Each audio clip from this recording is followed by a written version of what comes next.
My name is Brandon Torres. My father stole my future, my brother spent it, and my mother stayed silent. So I left with nothing but a duffel bag and a broken laptop. And turned their betrayal into the reason I succeeded. Stay tuned, this is the true story of how I went from discarded to unstoppable. If you looked at a photo of my family from the outside, you'd think we were just another sunny slice of suburban Florida perfection, a well-trimmed lawn in Pine Ridge Estates. Dad with his arm around Mom. My brother Ryan front and center in his football jersey. And me, Brandon, half smiling on the edge of the frame, like I didn't quite belong. I used to think that feeling would pass. It didn't. My older brother was the pride of the neighborhood. Ryan Torres, varsity quarterback, 4.2 GPA, homecoming king, even voted most likely to become a senator in his junior year. He had this way of lighting up a room when he walked in. Coaches loved him. Teachers adored him. My parents? They built a shrine around him, me. I was the other one. The quiet kid. The one who played video games in his room while Ryan threw touchdowns in front of roaring crowds. The one who got a B in chemistry and heard, "Why can't you be more like your brother?" Every time he sat at the dinner table, it wasn't that I didn't try. I did. I studied hard, stayed out of trouble, even fixed old laptops from the junk drawer to make a little cash on the side. But in my house, none of that mattered unless it came with a trophy or newspaper headline. My father, Miguel Torres, was a man of few words and fewer emotions. He came to this country with nothing and made something of himself, ran a roofing company, paid off the mortgage, and wore disappointment like it was part of his skin. If Ryan was the sun, I was the shadow trailing behind. He never hit me. Never yelled. But he didn't have to. A look was enough to shut me down. Praise was reserved for Ryan. Correction was saved for me. Every success I had was okay, every failure was proof that I wasn't cut from the same cloth, and my mom? She tried, I think. But somewhere along the way, she got tired of fighting for me. Tired of being caught between two sons, one who could do no wrong, and one who could never do enough. It got to a point where I stopped bringing things up altogether. Good grades. Little wins. Ideas. I kept them to myself, like they weren't worth sharing. Because in my family, if it didn't revolve around Ryan, it didn't matter, but I watched. I learned. I saw how charm could mask arrogance, how success could become currency, and how people would overlook the worst in someone if they smiled the right way. What they didn't know, what none of them saw, was that I was building something in that shadow. Quietly. Patiently, because one day, I'd step into the light, and when I did, it wouldn't be to share it, it would be to burn down everything they ever thought they knew about me. The flyer was taped to the guidance counselor's office door, half covered by some college prep handouts and a dress code reminder poster. Florida Future Tech Student Innovation Challenge, open to all high school students. Winner receives $25,000 and a paid internship in Miami. I didn't even think twice. I ripped the flyer down and shoved it in my backpack. It felt like fate. Like someone finally left the door cracked open for someone like me. For the next 6 weeks, I didn't sleep much. School. Work. Code. Repeat. While Ryan was out charming recruiters and nailing touchdown passes, I was up at 2 a.m. debugging lines of code on a used laptop that wheezed like a dying lawnmower. My project was called Flood Mapper, a real-time tracking app that used satellite data and user-submitted updates to warn drivers of flood-prone routes during Florida's storm season. It was simple, fast, and smart, everything I'd always wanted to be. The day of the competition, I wore a borrowed shirt and shoes that were half a size too tight. Kids showed up in matching polos and with $2,000 laptops. Me. I stood alone at a folding table in a crowded Orlando convention center, but when the judges reached my booth and I walked them through the app, something shifted. They asked real questions. Nodded. Took notes, and when they announced the winner, first place, Brandon Torres, Pine Ridge High School, I froze. For the first time in my life, my name came through the speakers. Not Ryan's. Not a pat on the back for being supportive. Mine. The auditorium burst into polite applause. I just stood there, stunned. I held the oversized check in both hands like it might vanish if I blinked. On the drive home, I played out the scene in my head, my dad shaking my hand, my mom tearing up, Ryan maybe, just maybe, nodding in respect. It was finally my moment. When I walked through the front door, Mom was in the kitchen. She smiled, gave me a side hug, said she was proud. It was lukewarm. Dad walked in from the den. Looked at the check like it was a scratch-off ticket he didn't remember buying. Huh, he said. That's a lot of money. I nodded. They're wiring it in a few days. He didn't say good job. Didn't even ask about the project, just said, you're gonna need to be careful with that kind of cash. Then he walked away. Ryan didn't come out of his room. I told myself it was fine. I told myself the silence was just shock. That they'd come around, but deep down, something cold had already started creeping in. For the first time, I'd stepped into the sun, and I was about to learn just how fast they'd try to drag me back into the shadows. I kept checking my email like a kid waiting for Santa. And finally, there it was. Funds from the Florida Future Tech Challenge have been transferred to your account ending in -9,941. I ran to the bank after school, barely able to contain myself. That $25,000 wasn't just money, it was proof. Proof that I had value. That I could build something from nothing. That I was more than the quiet kid who fixed broken routers and got ignored at the dinner table. The teller typed in my info, then frowned. There's no available balance on this account, she said. I blinked. What? She showed me the screen. Transferred. Gone. All of it. I left the bank with my stomach in my throat and 100 thoughts crashing into each other. Did someone hack me? Did I enter the wrong account info? But then I remembered. I hadn't set up that account. My dad had. He said it would be safer, just in case. That he'd help me manage it until I turned 18. I was naive enough to agree. I walked home in silence. The moment I stepped into the house, I saw him, leaning back in the recliner, a beer in his hand, TV flashing some college football highlight.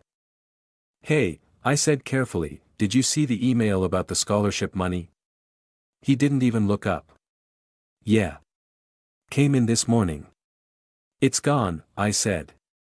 Transferred out. Do you know anything about that? He finally turned toward me. Calm. Cold. I moved it, he said. Ryan needs to make a tuition deadline. You'll get other chances. I stared at him like he'd just spoken in a language I didn't understand. You took it. I used it, he said. For the family. For Ryan, I shot back. He stood then, slowly, like he was preparing for a fight he didn't think I had the guts to finish. Don't talk to me like that, Brandon. I said I'd help you manage it. This is me managing it. And Mom? I asked. Does she know? His silence told me everything. I turned to her, standing at the sink. She didn't meet my eyes. Didn't say a word. That was the worst part. Not that he stole from me, not that he gave it to Ryan like it was his birthright, but that no one stopped him. That night, I lay in bed staring at the ceiling. The light from Ryan's room spilled under my door. I could hear them laughing. My dad. My brother. My mother's quiet hum in the background, the same rhythm as always, only now I saw it for what it was. They were a team. And I'd never been on it. Something broke in me that night, and the kid they ignored in the shadows, he started planning his escape. I left before sunrise. No goodbye. No note.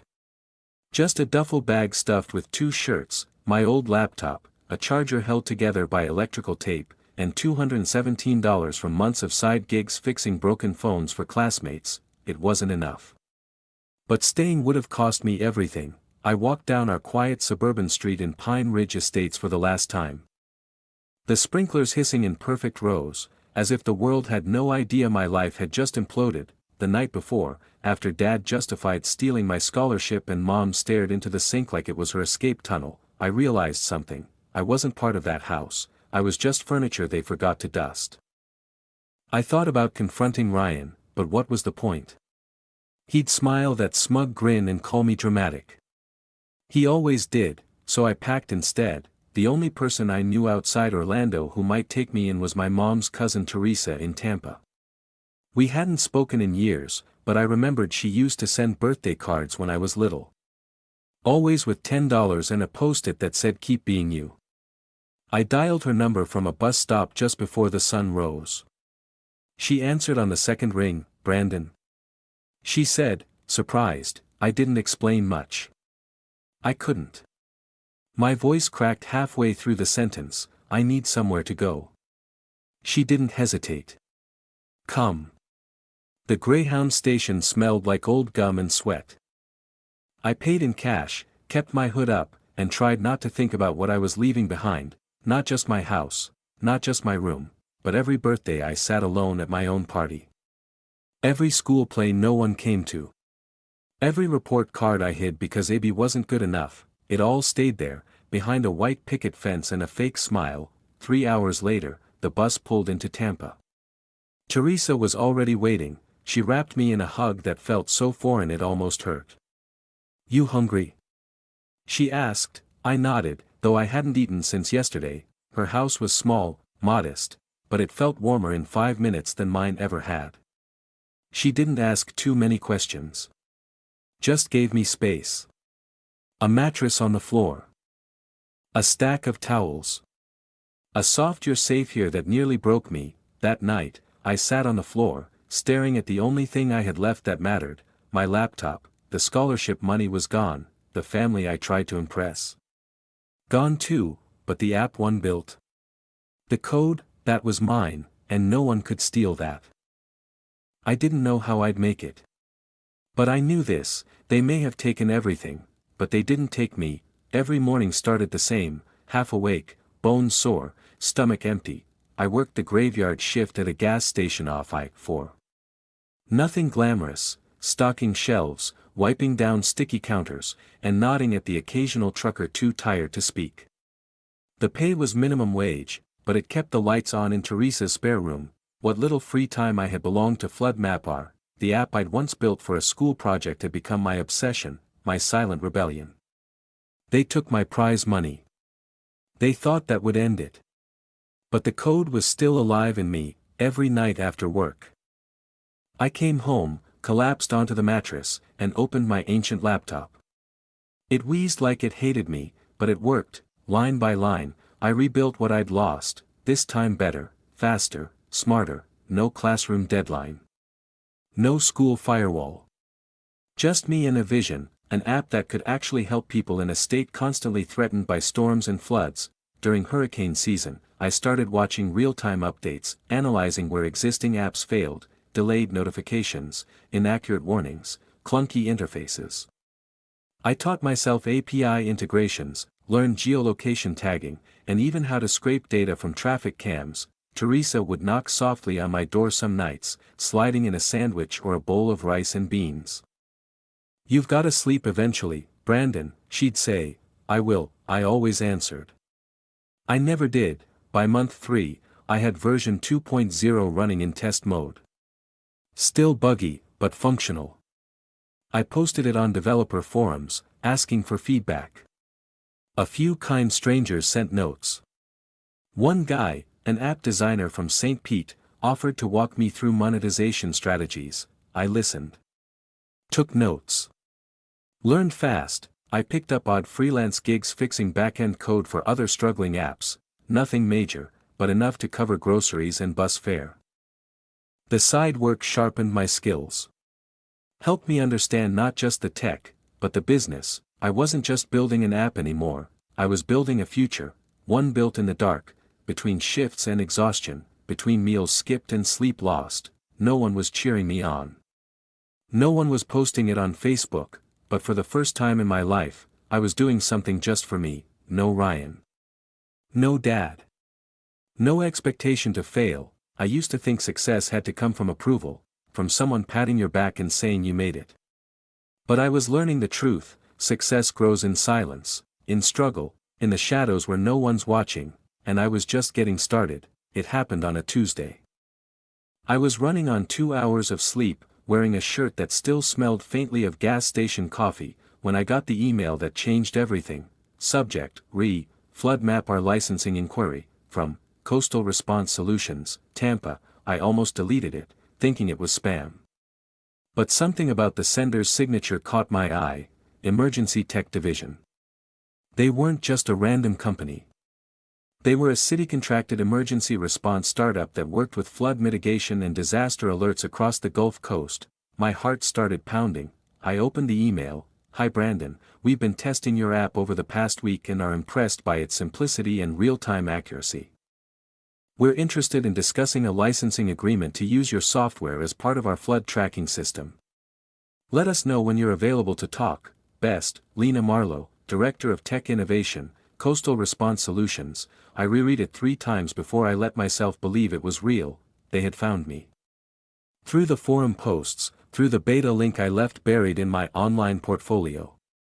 Somehow, they'd found me. I called Teresa the second I could form a sentence. She screamed louder than I did. That Friday, I walked into their office in downtown Tampa, trying not to sweat through my one decent button-down. Lena was sharp, direct, and clearly didn't have time for nonsense. But she believed in what I'd built. "We don't need flashy," she said. "We need functional. You built something that works when other apps fail. That saves us money, and lives." They offered me a small upfront licensing fee, $15,000, plus a monthly usage stipend if performance benchmarks were met. It wasn't life-changing money. But for me, it was oxygen. I signed the contract that afternoon, and just like that, I wasn't a broke dropout working midnight shifts anymore. I was a tech developer with a real product. A paycheck, and a foot in the industry I thought I'd never reach. That night, I didn't go home right away. I took a walk through downtown, just watching the lights. I passed restaurants with windows full of laughter, people sipping drinks, talking like life was easy. For the first time, I didn't feel like a ghost walking among them. I felt seen, and when I got home, I didn't crash onto the mattress or open my laptop out of desperation. I sat at my desk, opened a blank notebook, and wrote one word at the top of the page in block letters: begin. Everything before that moment, the betrayal, the nights in Teresa's garage, the long hours and longer silences, had been the storm. But this was lightning, and lightning, if you catch it right, can change your life forever. By the time I turned 24, Flood MapR wasn't just a licensed tool, it was a featured partner in Florida's State Emergency Alert Network. I'd founded my own consultancy, Tide Tech Solutions, hired a small team, and moved into a modest 2-room office in downtown Tampa. People started saying my name like it meant something, and then, just when life felt stable, the past knocked on my door. Literally, I was in the office late one evening, going over data from a recent Gulf Coast storm, when my assistant buzzed in over the intercom: "Brandon. There's someone here to see you." 2, actually. Says their name is Ryan Torres. I froze. It had been 6 years. Not a single call. Not a word after I walked out with nothing but a duffel bag. "Send them up," I said quietly, pulse quickening. The elevator dinged. Ryan stepped out first, same perfect smile, crisp blazer, hair like he'd walked out of a Men's Health magazine. Behind him came my father, a little grayer, a little slower, but still carrying that same silent authority like he expected everyone to fall in line. They looked around the office like it was a museum exhibit. "Wow," Ryan said, eyes wide. "You really built all this?" I didn't respond. I just waited. Dad spoke next. "We saw your interview on Channel 8. Impressive work, son." That word, son, hit like an insult. "Why are you here?" I asked, arms crossed. Ryan chuckled like it was all water under the bridge. "We thought maybe we could reconnect. Put the past behind us. I've been exploring some real estate ventures. Tech partnerships. Thought maybe there was a way to collaborate. You know. Family helping family. I nearly laughed. You mean after you took my scholarship? After you watched Dad steal my future and said nothing? Ryan shifted uncomfortably.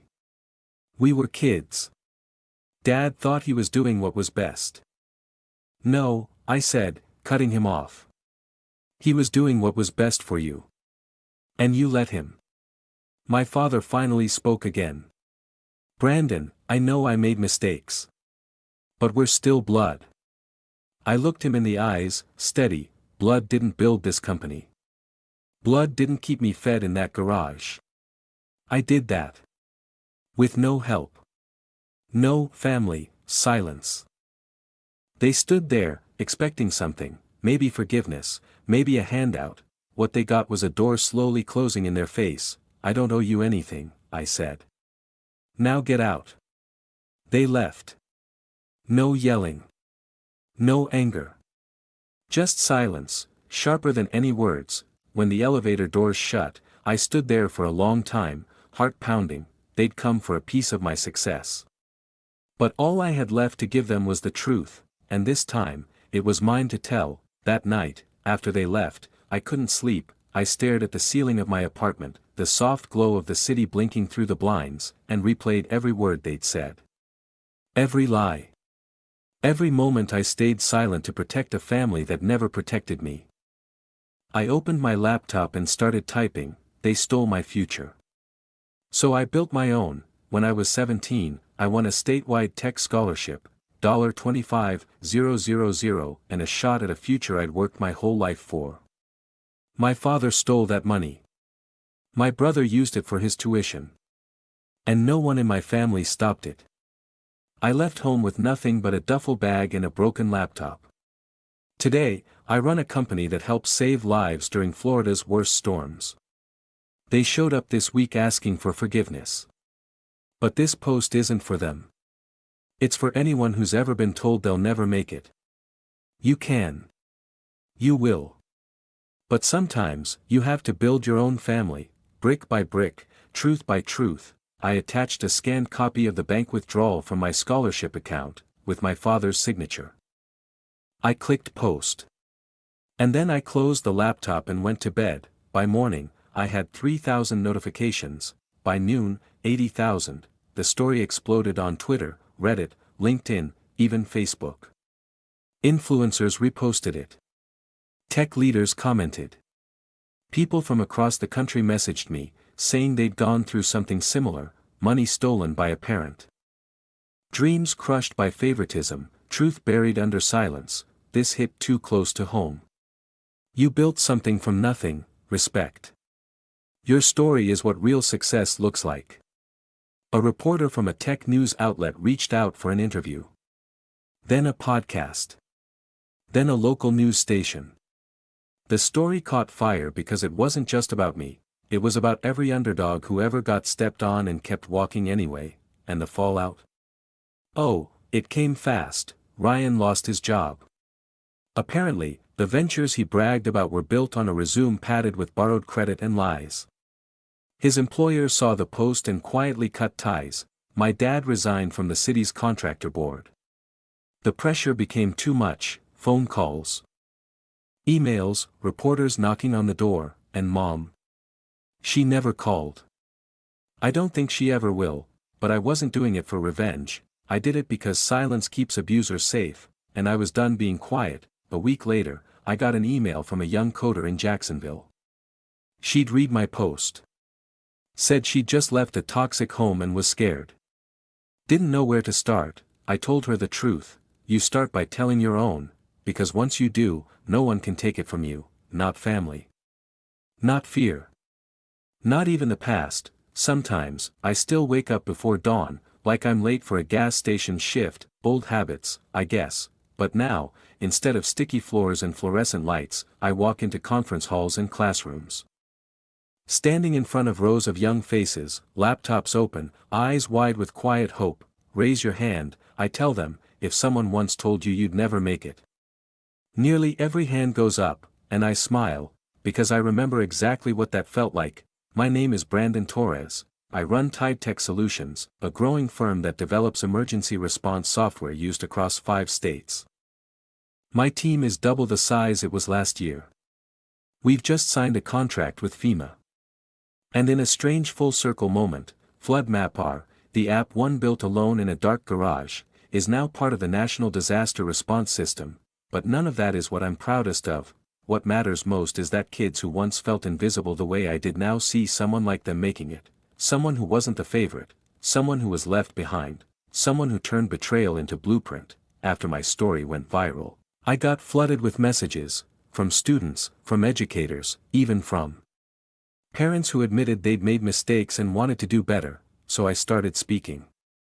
At schools. At youth shelters. At juvenile centers. I don't sugarcoat it. I tell them what it was like to be robbed by my own father. To be ignored.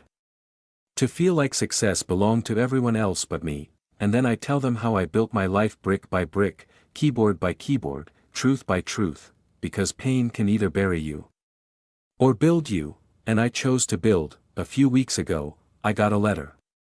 No return address. Inside was a faded photo, me and Ryan as kids, riding bikes in the cul-de-sac. Taped to the back was a post-it note, I don't expect forgiveness. Just wanted you to know I'm trying to be better. Mom, I didn't know what to feel. Still don't. But I kept the note. Not as an invitation to reconnect, but as a reminder of how far I've come. Because that kid in the photo? He was always enough, he just had to learn how to believe it. I end every talk the same way. You don't get to choose the family you're born into. But you do get to choose the future you build, and sometimes, the biggest revenge is becoming everything they said you never could be. The room always goes quiet, then the hands rise, ready to begin, just like I did, from zero to hero. If this story hit home, don't just scroll past, like this video, subscribe for more powerful true stories, and share it with someone who needs to hear it today. Have you ever been betrayed by someone you trusted? Drop your experience in the comments, you never know who your story might help.